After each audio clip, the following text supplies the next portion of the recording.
bonjour à tous et à toutes. On se retrouve ce matin pour notre culte, donc un petit peu particulier puisque à nouveau on doit faire ça en ligne. Comme je vous disais, ça n'a pas été une décision forcément évidente à prendre. On avait éventuellement la possibilité de se rassembler sur place, mais voilà, pour plusieurs raisons, ça n'a pas été, ça nous a pas paru judicieux et prudent. Donc voilà, mais on est content de se retrouver malgré tout, même si c'est de nouveau en ligne, même si c'est de nouveau par écran interposé. On va bénir le Seigneur et je crois encore que le Seigneur n'est pas pris au dépourvu et n'a pas besoin de circonstances particulières, mais qu'il est capable de nous parler, de nous faire du bien, de nous renouveler, même dans nos demeures, dans nos maisons. Et c'est ce que nous allons faire ce matin. Nous allons l'honorer, nous allons le glorifier, et nous allons partager ensemble la bonne parole de l'Éternel, du Roi des Rois. Voilà, je vous retrouve dans quelques instants avec la famille pour partager avec vous un moment de louange, que vraiment, comme on l'a déjà fait, maintenant on en a l'habitude, mais on puisse se sentir libre, même si c'est à la maison, même si c'est derrière l'écran, de passer ce moment de cœur à cœur avec le Seigneur et de le louer, de l'adorer dans ces moments-là aussi. Voilà, à tout de suite.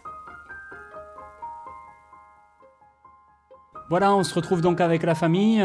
Les enfants avaient envie de vous chanter ce chant qui dit « Dieu a des projets de paix pour toi et pour moi ». Alors ça reprend bien sûr un texte qu'on connaît bien, qui s'adresse au peuple d'Israël, mais on croit que Dieu a aussi des plans et des projets de paix pour nous. Peut-être pas exactement ceux du peuple israélite, mais en tout cas, il y en a certains qu'on a en commun. Et donc on avait envie de vous chanter ce chant. Est-ce que tu les vois, les projets que Dieu a pour toi? Des beaux projets. Des projets de paix. Allez, on y va.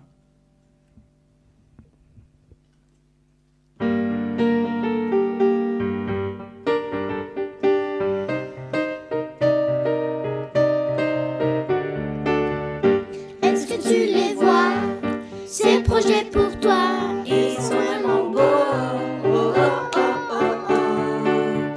Avec Dieu, tu as un avenir, crois-moi, et une destinée à toi d'y entrer. Dieu a des projets de paix pour toi et moi. Rien ne peut nous séparer de son amour. Dieu a des projets de paix pour toi et moi. Rien ne peut te séparer de son amour. Est-ce que tu les vois, ces projets pour toi? Ils sont vraiment beaux. Oh, oh, oh, oh, oh. Avec Dieu, tu as un avenir, crois-moi, et une destinée à toi d'y entrer. Dieu a des projets de paix pour toi et moi. Rien ne peut te séparer de son amour. Dieu a des projets de paix pour toi et moi. Rien ne peut nous séparer de son amour.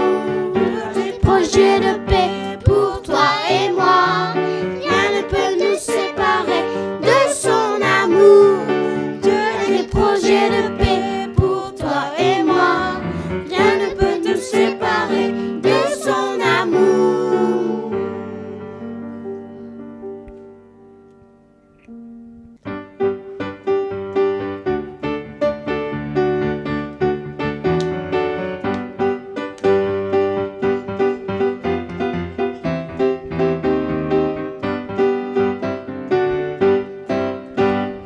Jésus est le rocher de ma vie. Jésus est le rocher de ma vie. Jésus est le rocher de ma vie. Jésus est le rocher de ma vie. Il est en haut, en bas, devant, derrière, autour de moi. Il est en haut, en bas, devant, derrière, autour de moi. Il est en haut, en bas, devant, derrière, autour de moi. Jésus est le rocher de ma vie. Jésus est le rocher de ma vie. Jésus est le rocher de ma vie. Jésus est le rocher de ma vie. Jésus est le rocher de ma vie. Il est en haut, en bas, devant, derrière, autour de moi. Il est en haut, en bas, devant, derrière, autour de moi. Il est en haut, en bas, devant, derrière, autour de moi. Jésus est le rocher de ma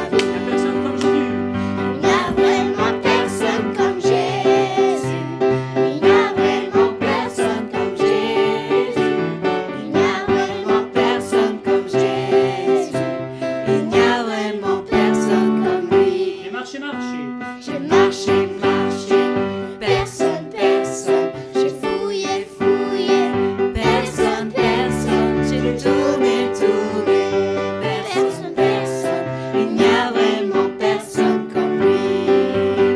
Il n'y a vraiment personne comme Jésus. Il n'y a vraiment personne comme Jésus. Il n'y a vraiment personne comme Jésus. Il n'y a vraiment personne comme lui. J'ai marché, marché, personne, personne. J'ai fouillé, fouillé, personne, personne. J'ai tourné, tourné, personne, personne. Il n'y a vraiment personne comme lui. J'ai marché, marché, personne, personne. J'ai fouillé, fouillé, personne, personne. J'ai tourné, tourné, personne, personne. Il n'y a vraiment personne comme lui. Il n'y a vraiment personne comme lui. Il n'y a vraiment personne comme lui.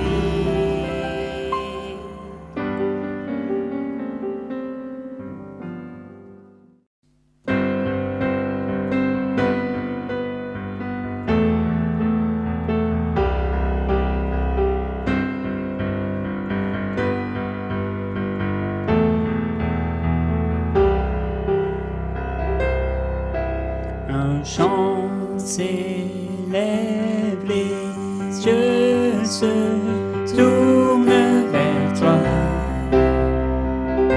se tournent vers toi. L'espoir renaît, les cœurs soupirent après toi, oui après toi. En te voyant, nous retrouvons la force de vie. Quand nous sommes dans sa présence, nos craintes fuient, elles s'enfuient. Hosanna, Hosanna, tu es le roi, le sauveur, à toi la gloire et l'honneur. Hosanna, Hosanna, nous t'accueillons parmi nous, sois le bienvenu, ô Jésus. Entends le son des cœurs qui reviennent à toi, reviennent à toi.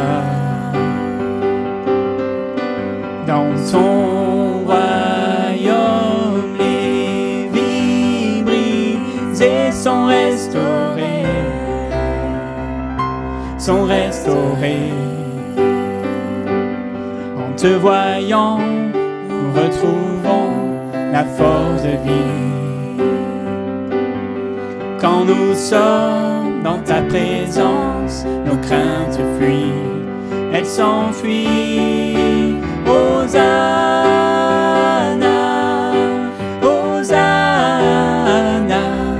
tu es le roi, le sauveur, à toi la gloire et l'honneur. Hosanna, Hosanna, nous t'accueillons parmi nous, sois le bienvenu, ô Jésus. En te voyant, nous retrouvons la force de vie. Quand nous sommes en ta présence, nos craintes fuient. En te voyant, nous retrouvons la force de vie. Quand nous sommes en ta présence, nos craintes fuient, elles s'enfuient. Hosanna, Hosanna, tu es le roi, le sauveur, à toi la gloire et l'honneur. Hosanna, Hosanna,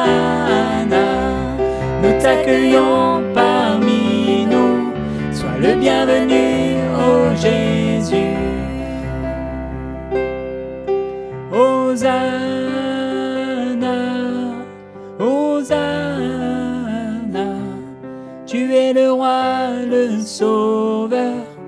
À toi la gloire et l'honneur. Hosanna, Hosanna. Nous t'accueillons parmi nous. Sois le bienvenu, ô Jésus.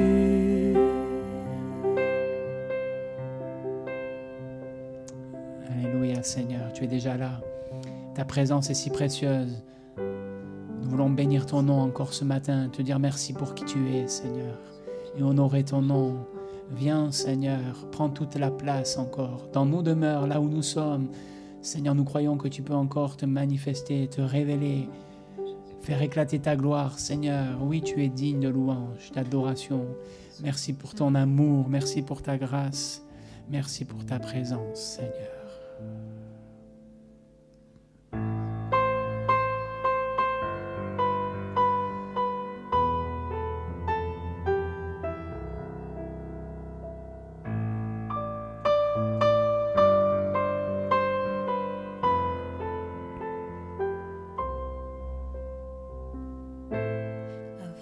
Premiers mots, j'étais le sujet de ta joie.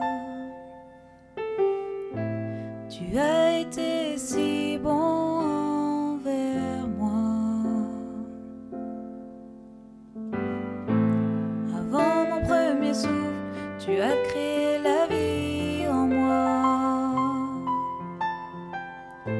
Tu as été si tendre envers moi.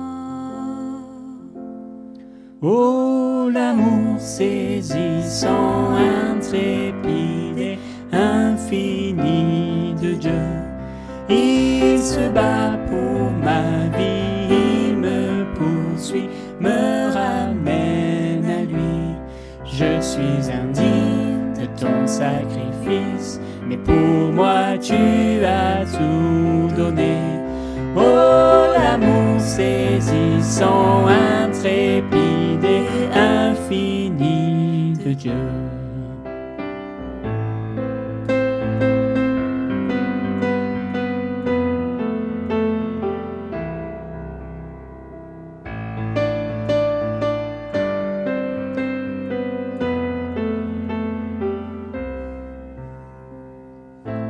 Quand je te résistais, ta grâce a triomphé. Tu as été si bon envers moi. Je doutais de ma valeur, mais tu as payé le prix. Tu as été si tendre envers moi. Oh, l'amour saisissant, intrépide et infini de Dieu. Il se bat pour ma vie, il me poursuit, me ramène à lui. Je suis indigne de ton sacrifice, mais pour moi tu as tout donné. Oh, l'amour saisissant, intrépide et infini de Dieu.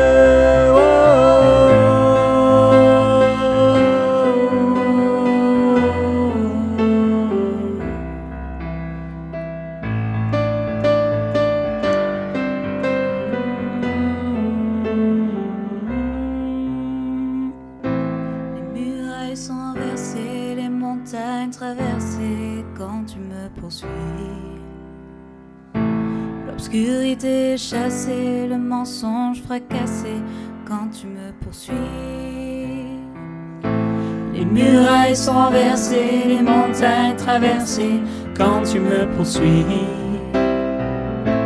L'obscurité chassée, le mensonge fracassé quand tu me poursuis. Les murailles sont renversées, les montagnes traversées quand tu me poursuis.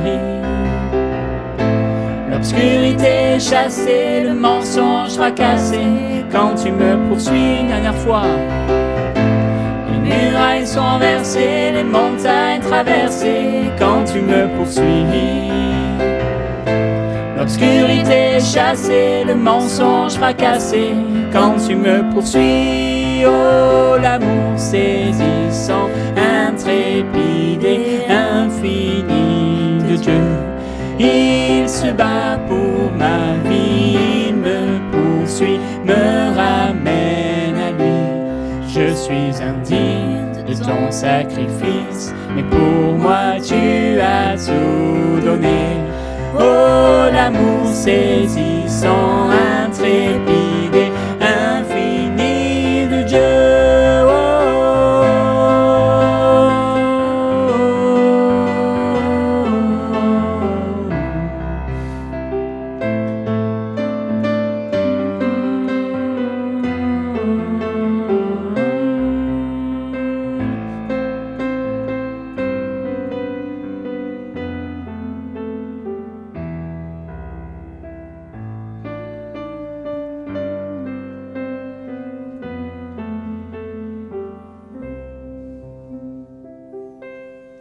ébloui devant toi, éternel,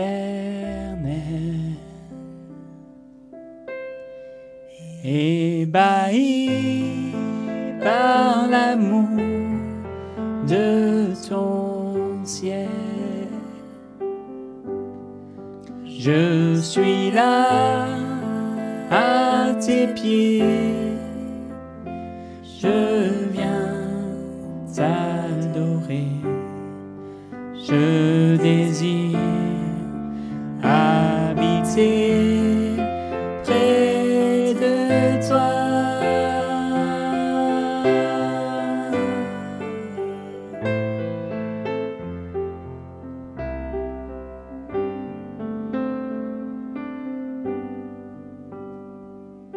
Je viens vers toi dans le secret, en ta présence, je veux rester.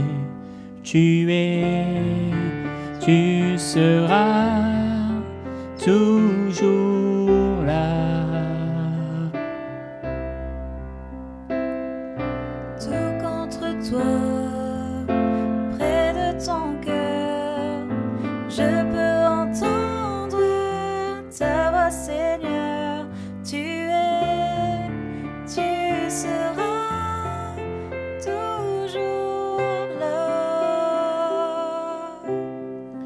Ébloui devant toi, éternel,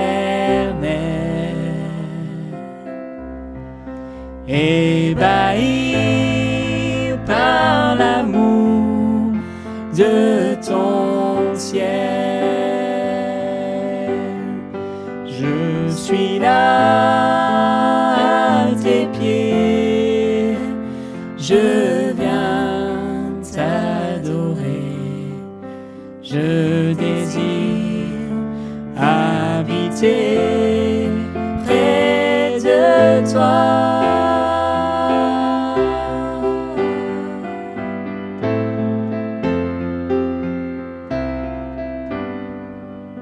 Je vois ton bras, je sens ta main, tu me protèges, tu me soutiens, tu es, tu seras toujours là. Ébloui devant toi, éternel, ébahi par l'amour de ton ciel.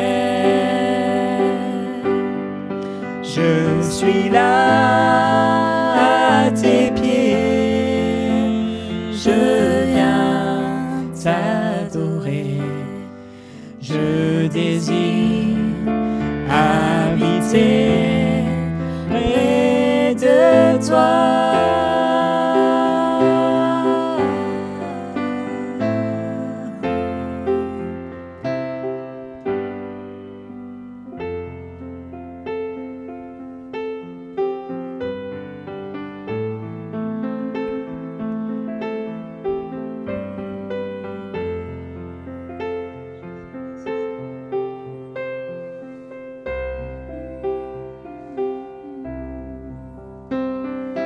Tu es ma lumière, en toi j'ai un Père heureux, sois ma prière.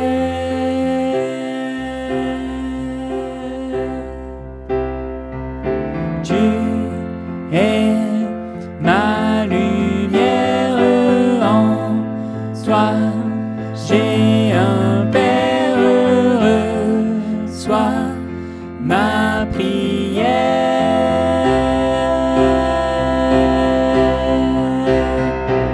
Tu es ma lumière, en toi j'ai un Père heureux, sois ma prière.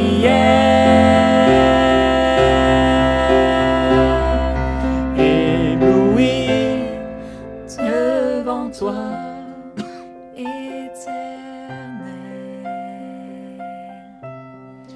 ébahi par l'amour de ton ciel. Je suis là à tes pieds, je viens t'adorer, je désire habiter près de toi.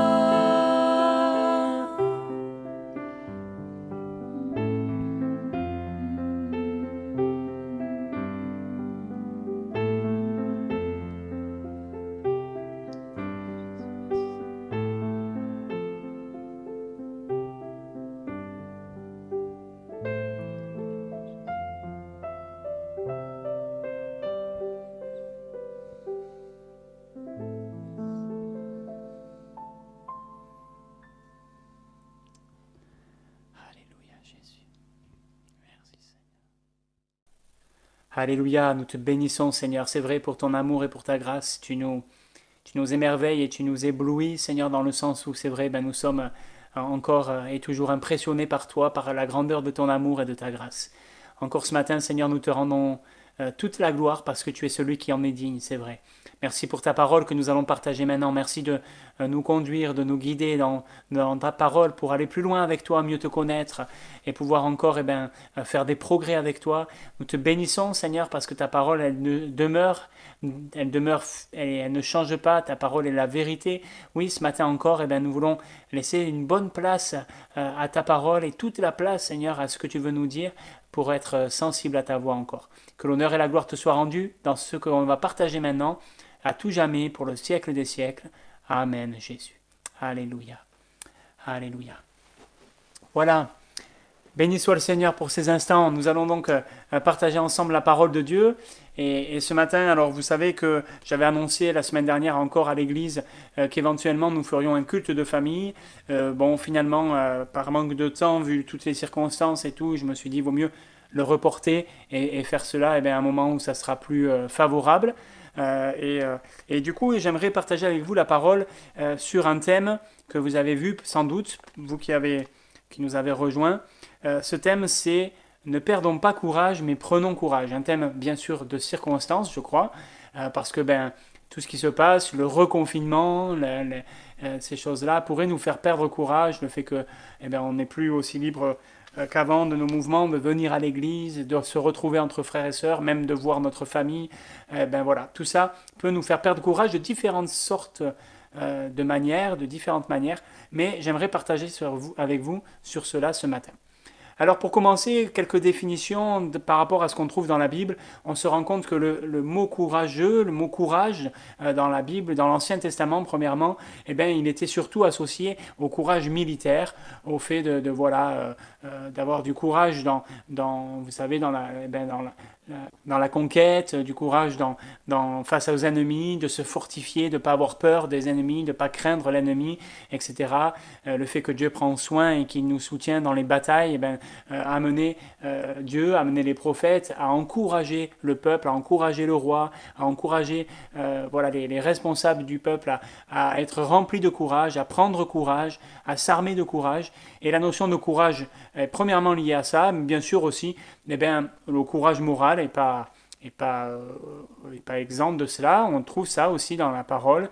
Ceux qui se confient dans le Seigneur ne doivent pas avoir peur de prendre position dans un monde qui peut-être est moralement complètement à la dérive, de savoir aussi être courageux dans nos convictions, dans les convictions que nous devons prendre.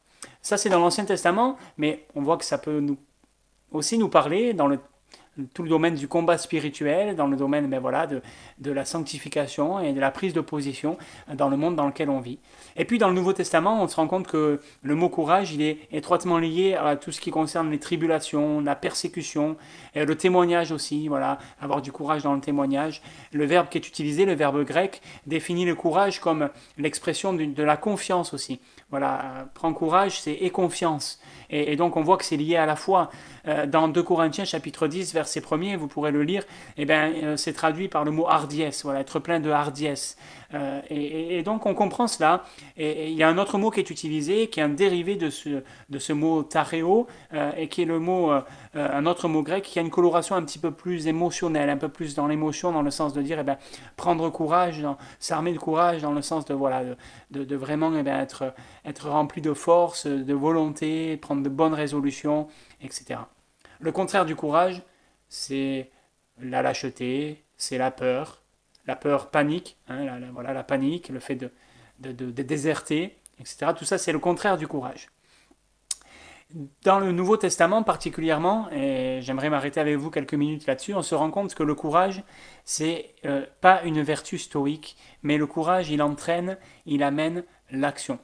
Je vous disais tout à l'heure, il y a vraiment une définition, une expression de la confiance dans le mot courage, et donc c'est la démonstration de la foi que l'on a en Christ. Et la foi, elle pousse, elle amène à l'action. Rappelez-vous, la foi, sans les œuvres, elle est morte, et la foi conduit à agir, conduit à faire des choses. Ne pas perdre courage, c'est important, parce que c'est aussi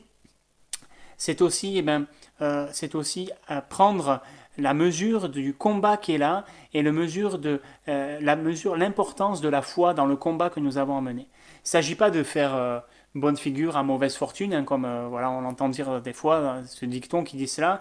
C'est pas faire semblant, c'est pas non plus d'ailleurs être dans un fatalisme passif en disant de toute façon ces choses doivent arriver, alors autant attendre, etc. Mais non, n'ayons pas des formules toutes faites, mais armons-nous de courage, prenons courage ou reprenons courage si peut-être on s'est découragé, parce que dans chaque opposition, dans chaque difficulté, dans chaque combat, etc., il faut voir la possibilité de remporter une victoire spirituelle, une victoire morale, une victoire avec le Seigneur, donc la victoire de la foi. Dans 1 Corinthiens chapitre 16 verset 8, concernant Paul, il nous est dit ceci, c'est Paul qui parle, il dit « Je resterai néanmoins à Éphèse jusqu'à la Pentecôte, car une porte grande et d'un accès efficace m'est ouverte, et les adversaires sont nombreux. » Paul, ici, on voit que malgré l'adversité, malgré l'opposition, il décide de rester à Éphèse et de prendre courage et de s'armer de courage parce que là, il avait quelque chose à faire. Donc, réalisons ensemble, ce matin, que, à la place où nous sommes, où Dieu nous place, là où nous vivons, là où nous travaillons, là où, dans notre famille, la place que nous occupons, nous devons, même si peut-être parfois il y a des difficultés, même si parfois peut-être il y a de l'opposition, même si parfois il y a des tribulations même, nous armer de courage. Armons-nous de courage. Frères et sœurs, j'aimerais vous encourager ce matin à vous armer de courage. Pas un courage passif, pas un courage fataliste, mais un courage qui est un courage actif, un courage qui nous pousse à agir, à intervenir. Je prends avec vous rapidement quelques exemples de courage dans la Bible qui ont conduit les gens, les hommes, les femmes de Dieu à agir. Dans 1 Chronique, chapitre 28, verset 20, David s'adresse à son fils Salomon et lui dit « Fortifie-toi, prends courage et agis. Ne crains point, ne t'effraie point. » Vous voyez, c'est lié, on on le retrouve ici. Car l'Éternel Dieu, mon Dieu sera avec toi, il ne te délaissera point, il ne t'abandonnera point, jusqu'à ce que tout l'ouvrage pour le service de la maison de l'Éternel soit achevé. Ici, David il dit à Salomon, prends courage et agis dans le domaine du service. Vous savez, Salomon était en train de construire la maison de l'Éternel. Il y avait de l'opposition, il y a eu des difficultés, bien que Dieu ait été avec lui dans cette affaire. Et donc, David lui dit, prends courage et agis. Un autre endroit, cette fois-ci c'est dans 2 Chroniques 23, un petit peu plus loin donc, il nous est dit que Jéhojada s'anima de courage et traita alliance avec les chefs de centaines. Alors quand on remet un peu ce texte dans son contexte, Jéhojada, vous savez, c'était ce prêtre qui avait avec son épouse caché le fils du roi parce que quand le roi meurt, Athalie, sa mère, la mère du roi qui décède, veut tuer tous ses descendants afin de rester sur le trône. Et Jéhojada et son épouse vont cacher Joas, qui était âgé d'1 an, ils vont le cacher pendant 6 ans, et ils vont permettre ensuite que Athalie, qui était une idolâtre, etc., une femme sanguinaire, puisse être déchue, mise de côté, afin que Joas prenne sa place. Et on sait tout ce qui va se passer durant le règne de Joas, des choses extraordinaires. Voilà. Et donc ici, il nous est dit, Jéhojada s'anima de courage et il traita alliance. Voilà, le courage l'a poussé à prendre des risques parce qu'il y avait des menaces de mort, là il ne savait pas, voilà, d'autres auraient pu aller faire de la délation, etc., le trahir, mais voilà, Jéhojada s'anime de courage et il traite alliance. Un autre texte encore, plus proche de nous peut-être, dans les livres des Actes, il nous est dit ceci au chapitre 23 et au verset 11, la nuit suivante, le Seigneur apparut à Paul et lui dit, prends courage, car de même que tu as rendu témoignage de moi dans Jérusalem, il faut aussi que tu rendes témoignage dans Rome. Le but du courage, là, ce que le Seigneur dit à Paul, c'est arme-toi de courage parce qu'il va falloir que tu rendes témoignage. Donc le courage va te servir pour pouvoir mener à bien ta mission. Et si tu es découragé, tu ne pourras pas le faire, mais il faut que tu prennes courage pour ça. Il y a d'autres exemples, je vous donnerai les notes en commentaire de cette vidéo pour que vous puissiez regarder et on aurait pu multiplier les exemples. Mais ce que j'aimerais ce matin que nous retenions, c'est que le courage est une source de patience. Et la patience dans le sens où nous l'avions déjà partagé ensemble, c'est cette constance, cette fermeté de ne pas broncher, de ne pas dévier du but, de ne pas dévier de l'objectif, mais c'est cette loyauté, cette fidélité envers Dieu, envers sa parole, rester attaché à lui, etc. Josué, vous connaissez ce texte, alors qu'il rentre dans la pleine possession de son ministère à la tête du peuple d'Israël, va recevoir cet appel de Dieu au chapitre 1er, au verset 6, « Fortifie-toi et prends courage, car c'est toi qui mettras ce peuple en possession du pays que j'ai juré à leur père de leur donner.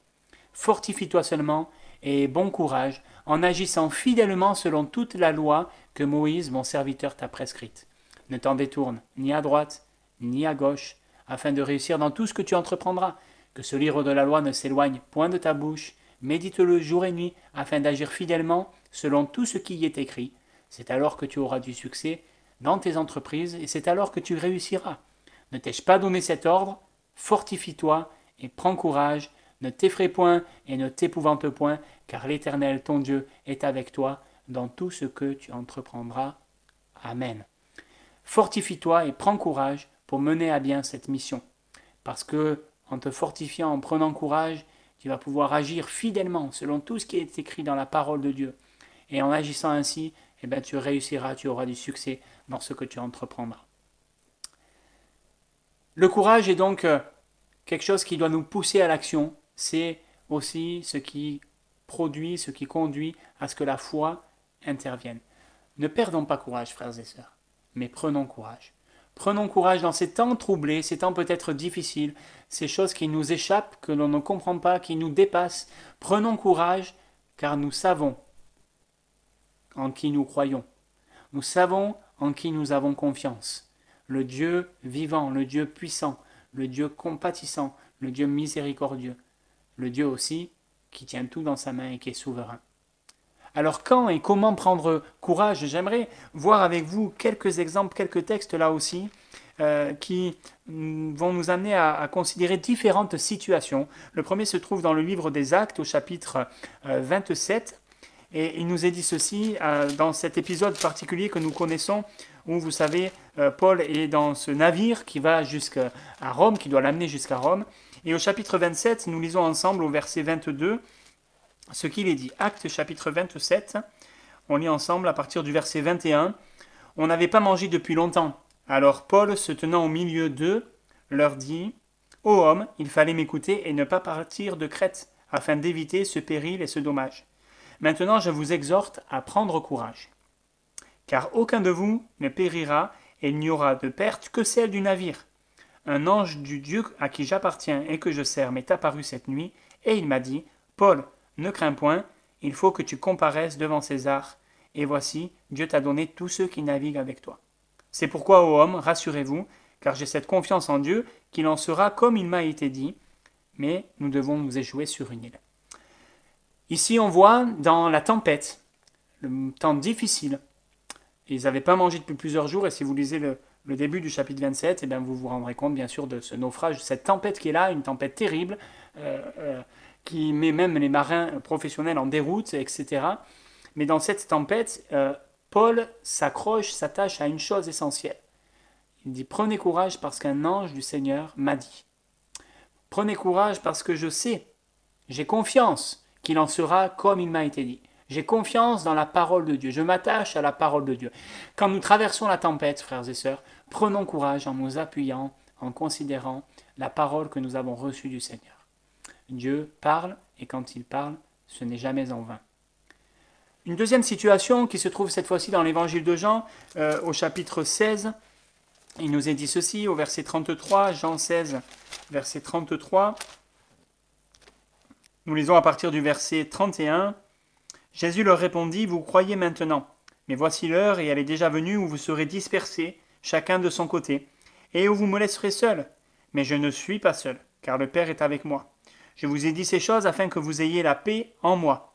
Vous aurez des tribulations dans le monde, mais prenez courage, car j'ai vaincu le monde. Amen. » Dans la tribulation, vous aurez des tribulations dans le monde, dit Jésus. Dans la tribulation, la solution, ce qu'il faut se rappeler, ce qu'il faut saisir pour reprendre courage, pour ne pas perdre courage, prenez courage car j'ai vaincu le monde. C'est l'œuvre de Jésus-Christ à la croix. Ce que Jésus a accompli doit nous amener à prendre courage. Le Seigneur a remporté la victoire, il a tout accompli. Et comme on le disait tout à l'heure, il n'est pas pris au dépourvu, il ne manque pas de moyens, il n'est pas désarçonné, il n'est pas complètement perdu dans ce qui arrive, dans ce qui se passe, mais au contraire. Dieu maîtrise, Dieu contrôle toutes choses et rien n'échappe à son contrôle. Et bien évidemment, nous pouvons, dans la tribulation, dans l'opposition, dans la difficulté, nous placer sous l'œuvre de Christ à la croix. C'est aussi un moyen essentiel. On continue encore une autre situation dans 2 Corinthiens, chapitre 4, verset 16.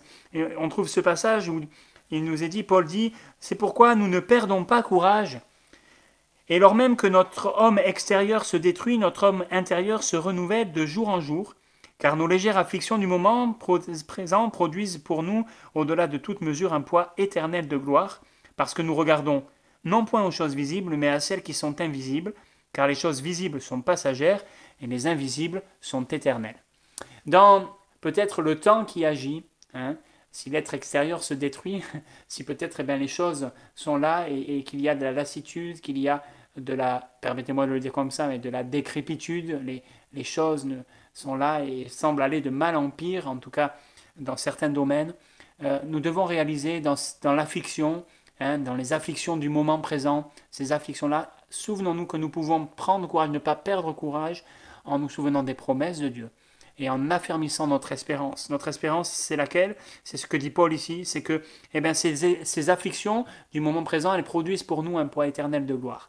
Notre espérance, c'est laquelle? C'est que les choses visibles, celles qui sont là, sont passagères, mais les choses invisibles sont éternelles. Et voilà ce qui doit nous donner de reprendre courage. Ces choses qui se passent sont visibles, même si on ne peut pas voir le virus, on peut voir ses conséquences, on peut voir ce que cela produit, on peut même subir cela dans nos familles, etc., auprès de nos amis, des personnes qui sont chères à nos cœurs. Mais ces choses visibles sont passagères. Le virus passera, Il y en aura peut-être d'autres. Mais ce qui est certain, c'est qu'une chose demeure, la parole de Dieu. Une chose demeure, c'est Christ. Une chose demeure, c'est la foi, l'espérance et l'amour. Et nous devons nous attacher à ces choses-là, qui ne changent pas. Dans Éphésiens chapitre 3 et verset 13, on trouve ce texte où Paul dit aux Éphésiens « Aussi je vous demande de ne pas perdre courage à cause de mes tribulations pour vous. Elles sont votre gloire. À cause de cela, je fléchis le genou devant le Père de notre Seigneur Jésus-Christ, duquel tire son nom toute famille dans les cieux et sur la terre, afin qu'il vous donne, selon la richesse de sa gloire, d'être puissamment fortifié par son esprit dans l'homme intérieur. » Etc., etc. On va s'arrêter là.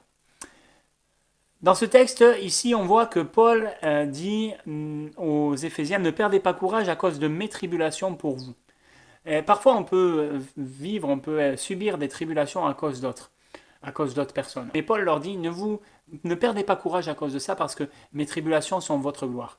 Si vous êtes peut-être éprouvé, peut-être dans la difficulté, peut-être dans l'affliction à cause de quelqu'un, à cause d'une situation de quelqu'un d'autre, j'aimerais vous encourager ce matin à vous dire il est possible, il est même envisageable et il est même bon de penser que votre affliction, votre tribulation, ce que vous traversez, produit pour la personne à cause de qui vous le traversez, sa gloire et sa gloire.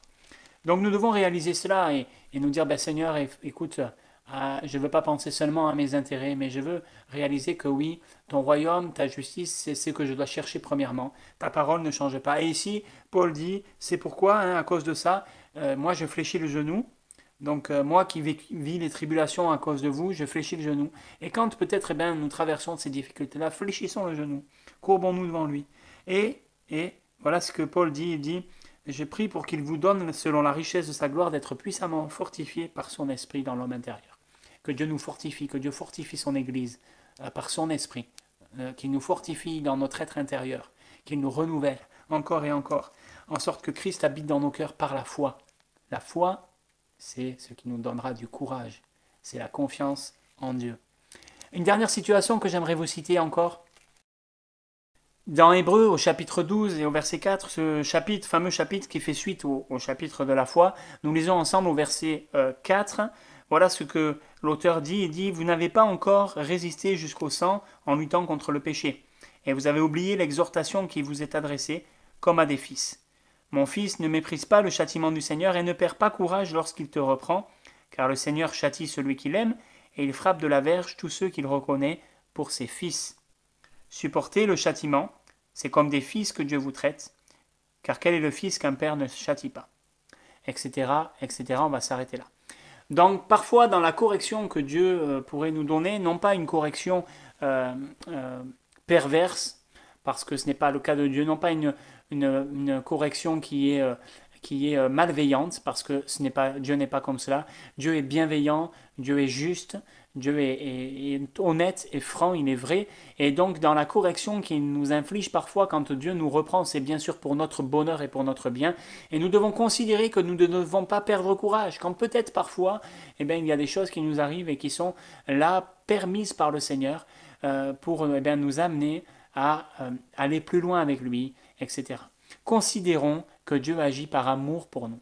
Il agit par amour pour nous. Dans 2 Chroniques, chapitre 32, verset 7, il est dit « Fortifiez-vous et ayez du courage. Ne craignez point et ne soyez point effrayés devant le roi d'Assyrie, devant toute la multitude qui est avec lui, car avec nous, il y a plus qu'avec lui. » Frères et sœurs, ce matin, j'aimerais que nous puissions nous rappeler et considérer encore ensemble que nous n'avons pas à avoir peur, nous n'avons pas à perdre courage face à ce qui peut se passer, car il y a avec nous plus que contre nous.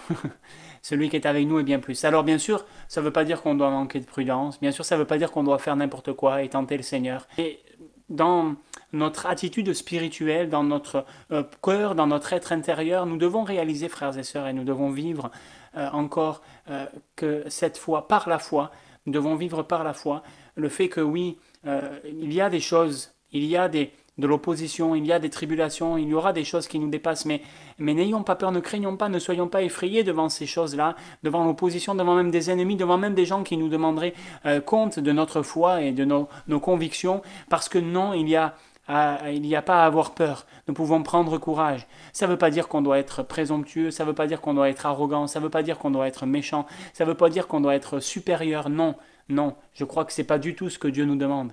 Mais nous ne devons pas non plus être dans la peur et nous laisser décourager par tout ce qui pourrait nous entourer et être difficile pour nous.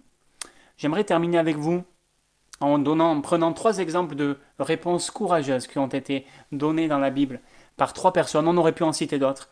Le premier, c'est Samuel. Samuel, il nous est dit que de ce temps-là, la parole de Dieu était rare. Il nous est dit, quand on lit le livre de Samuel, le premier livre de Samuel, que les fils d'Élie faisaient n'importe quoi. C'était terrible, hein, les fils du sacrificateur Élie, voilà. Vous le savez, ils étaient en abomination à ce que Dieu faisait, etc., pratiquaient des choses abominables. Mais au chapitre 3 et au verset 10, on voit cette réponse extraordinaire que Samuel va faire, sur les conseils d'Élie, bien sûr, mais qu'il va faire à Dieu. Il va lui dire « Parle, Seigneur, ton serviteur écoute ». Une preuve de courage, frères et sœurs, c'est que peut-être dans ces moments où tout semble sombre, ou peut-être tout semble ténébreux, ou peut-être il semble n'y plus y avoir d'espoir, ou peut-être on semble, peut-être parfois ça peut nous arriver même de penser que Dieu ne répond pas ou que Dieu nous a abandonnés. On peut en arriver là quand on est découragé. Mais la réponse courageuse, c'est de dire « Parle, Seigneur, ton serviteur écoute ». Seigneur, dans ces moments de confinement, dans ces moments où c'est particulier, je veux me tenir à tes pieds. Parle, j'écoute, Seigneur. Ton serviteur écoute, je suis à tes pieds. Montre-moi, corrige-moi, comme on disait tout à l'heure, si c'est nécessaire.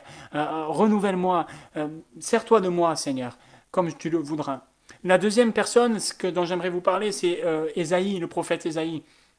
Là aussi, dans un contexte très difficile, l'apostasie complète du peuple qui était opposé à Dieu, qui était idolâtre, etc.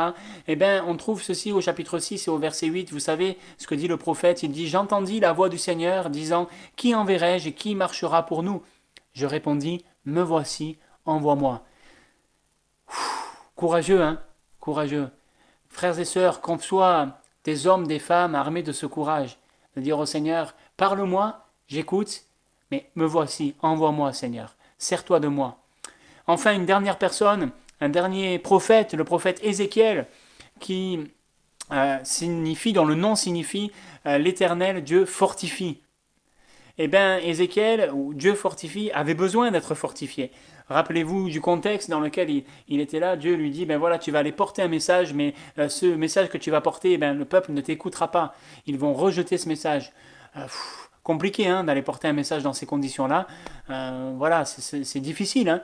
Mais Dieu lui dit, tu vas y aller, tu vas le faire. Et Ézéchiel, au chapitre 2 et au verset 1er, il nous dit qu'il se tint debout et il reçut la parole de Dieu. Il fut rempli de l'esprit qui fortifie. Et oui, nous avons besoin d'être remplis de cet esprit.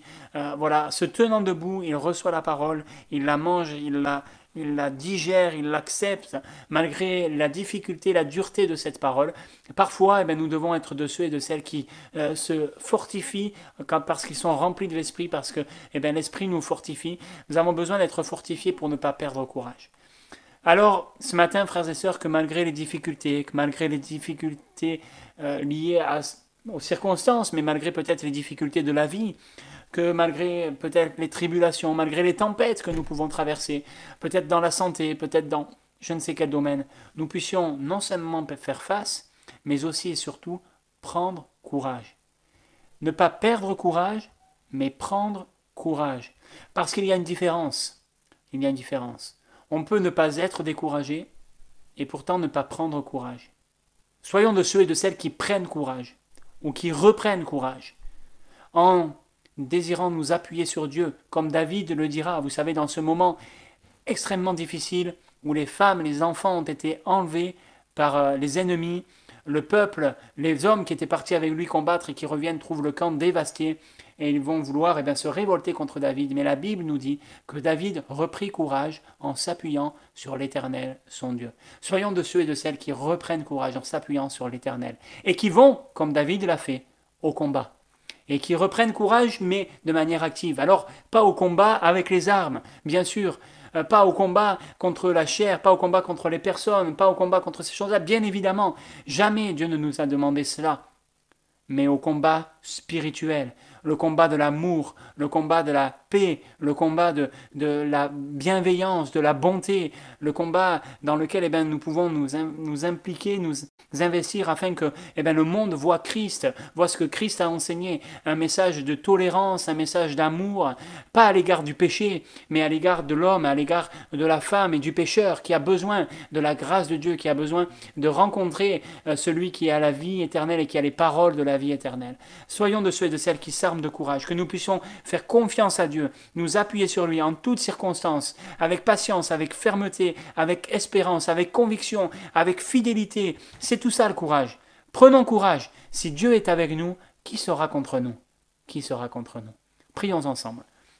Seigneur, nous te remercions et nous te rendons grâce parce que oui, tu es celui qui a tout accompli sur le bois de la croix et au travers de l'œuvre parfaite, Seigneur, de ton sacrifice et de ta résurrection, nous voulons réaliser encore, Seigneur, que nous avons la possibilité d'être fortifiés, renouvelés, encouragés par toi, Seigneur, parce que tu ne nous as pas laissés seuls, mais tu nous as laissé le consolateur, tu nous as laissé celui qui est un aide, un secours, un soutien, celui, Seigneur, qui peut, dans nos vies, nous donner de reprendre courage en nous appuyant sur toi. Seigneur, c'est ce que nous voulons faire.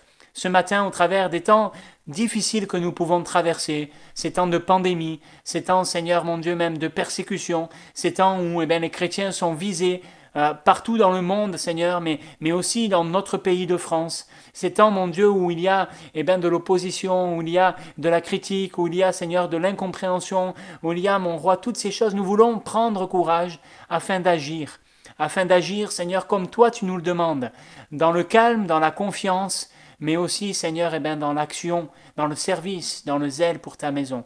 Seigneur, on veut être des messagers, des artisans de paix, on veut être, Seigneur, des messagers d'amour, on veut être des hommes, des femmes qui sont remplis de ce courage qui nous donne de nous encourager même les uns les autres pour la gloire de ton nom. Seigneur, encourage l'église de Périgueux de Bergerac. Encourage ton œuvre, Seigneur, ici en Dordogne, afin que nous puissions nous lever, remplis de courage, pour te servir, pour annoncer ta parole, pour parler de ta part, Seigneur, avoir des paroles d'encouragement, des paroles, Seigneur, vraies, des paroles qui vont faire du bien, des paroles qui vont véhiculer encore des choses excellentes pour notre monde, parce que notre monde a besoin de bonnes choses, il a besoin d'une bonne nouvelle, il a besoin de la bonne nouvelle de l'évangile de Jésus-Christ. Alors merci pour ton nom, merci pour ton œuvre, merci mon Dieu pour le peuple que nous sommes en toi, sois béni et glorifié. Amen, Seigneur. Alléluia.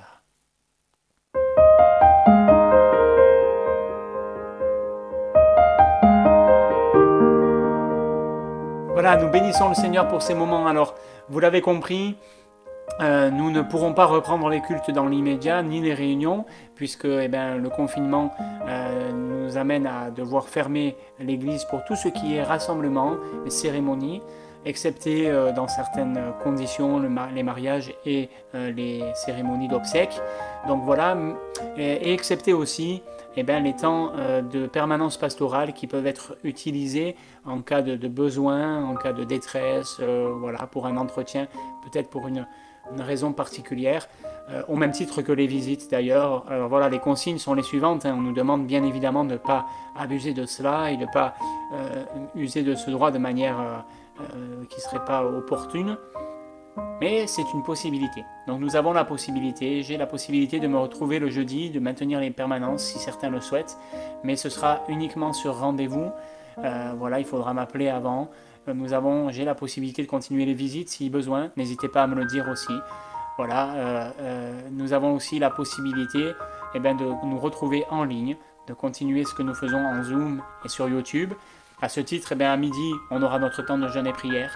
J'imagine que nous serons peut-être un petit peu moins nombreux que si on avait fait en présentiel, mais voilà, toutes les informations pour me contacter sont dans le descriptif de la vidéo. Je ne mets pas les identifiants en Zoom, toujours pas en public comme ça, mais si vous souhaitez être là, n'hésitez pas, envoyez-moi un message et je vous donnerai les identifiants. On se retrouve à midi, de midi à 13h. Et puis à 13h, on va enchaîner avec ceux qui le voudront, avec un deuxième temps de Zoom pour le temps d'instruction au baptême, de préparation au baptême. Voilà, donc on devait là aussi se retrouver en présentiel, mais on va faire ça par Zoom. Voilà, mardi soir, nous nous retrouvons pour notre temps de prière, en Zoom également, à 19h. Et puis, nous continuons les cours bibliques avec ceux qui ont commencé. Mais là aussi, je vous rappelle que si vous êtes intéressé, vous pouvez vous inscrire. J'aimerais vous proposer, si vous êtes intéressé, et notamment aux familles, mais pas seulement, c'est pas seulement pour les familles, j'aimerais vous proposer dans le mois de novembre, puisqu'on nous impose, bien que ce soit nécessaire, on en prend la mesure, hein, et on veut respecter cela, mais on nous impose les 4 semaines de confinement, et donc je vous propose que pendant ces 4 semaines, nous mettions ce mois à profit. Nous avions fait en son temps 31 jours pour enrichir notre vie de piété, et là j'aimerais que nous fassions un plan de lecture biblique ensemble, avec un plan qui peut se faire en famille. Vous trouverez ça dans le descriptif de la vidéo, et c'est un temps qui va nous permettre justement aussi de réfléchir un petit peu sur ce thème de se fortifier, de ne pas perdre courage, de tenir bon, en termes de la foi. Et donc, vous trouverez ça en descriptif de la vidéo. N'hésitez pas à télécharger ce plan de lecture biblique, c'est assez court à faire avec les enfants, en famille, tous les jours, ou seul, bien sûr, si vous ne pouvez pas, ou alors peut-être avec une personne avec qui vous avez des contacts, ça peut se faire par téléphone, ça peut se faire avec WhatsApp, etc. En parlant de WhatsApp, du téléphone, n'hésitez pas là aussi, si vous êtes intéressé pour rejoindre le groupe WhatsApp ou être dans le listing des mails, donnez-moi votre adresse mail ou votre numéro si vous ne recevez pas encore les informations. Voilà. Je pense avoir fait à peu près le tour concernant les annonces.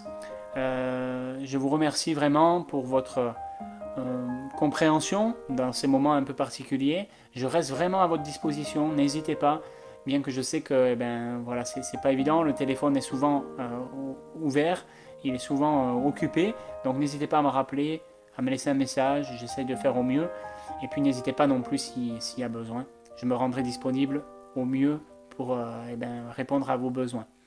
Voilà, je vous remercie à tous, que le Seigneur vous bénisse, et puis à tout de suite pour ceux qui sont au jeûne et prière, et puis à très bientôt pour les autres.